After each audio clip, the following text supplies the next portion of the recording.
up, I sprint downfield. I see the opening of where I know the ball carrier is going to run through. So I dive, and I mistimed my jump just by a split second. Instead of getting my head in front of the ball carrier, my head collided right with his legs. Instantly, I lost all feeling and movement from my neck down. I tried to get up, but nothing was working. And that's when they decided that they need to call in for a helicopter. When they had to call in for the helicopter, that's when I knew this is serious. And my future was full of uncertainty and fear. We all face adversity. We all deal with changes. But that's not what's important. What's important is how you're going to respond and whether or not we're going to stand up to it. It's not merely the physical ability to stand, but it's to stand up in the face of adversity, to stand up to change, to stand up for what you believe in. It takes attitude, effort, and purpose. You control your attitude and effort, and you create your purpose. Focus on what's most important right now and accomplish it. When you're dealt with adversity or bad news, a challenge, there's two ways you can go.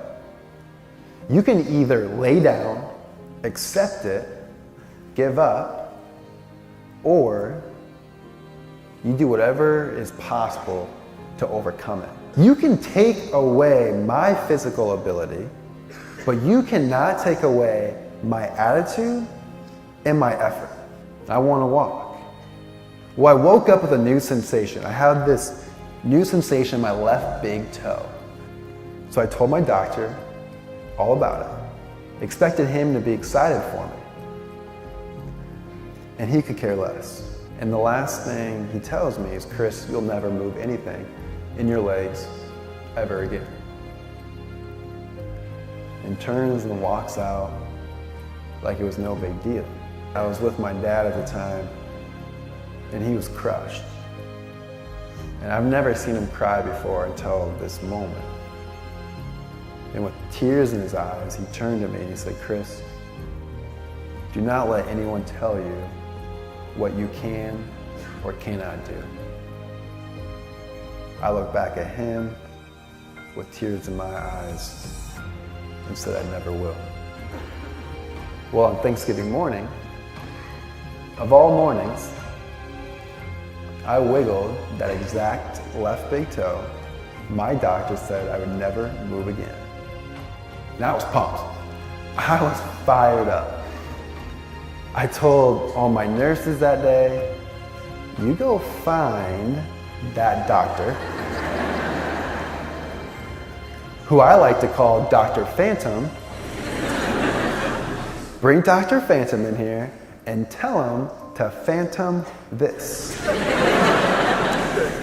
As I wiggle my toe in his face.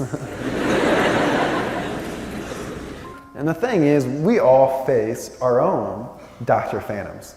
People who doubt us or don't believe in us. But that's okay.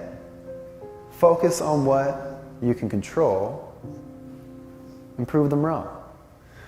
What will give you hope is believing you can create a purpose.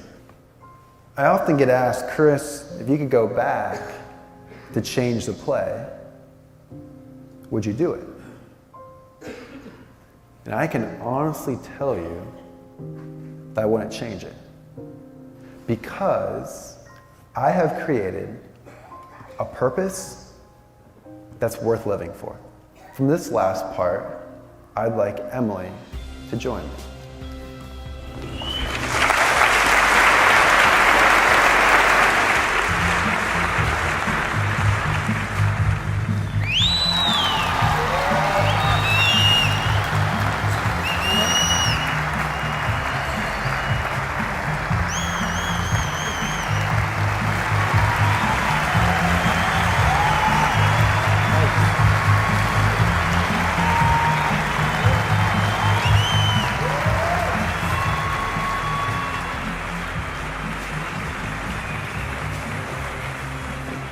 will you turn the negative events in your life into positive ones? Will you all stand up? Thank you.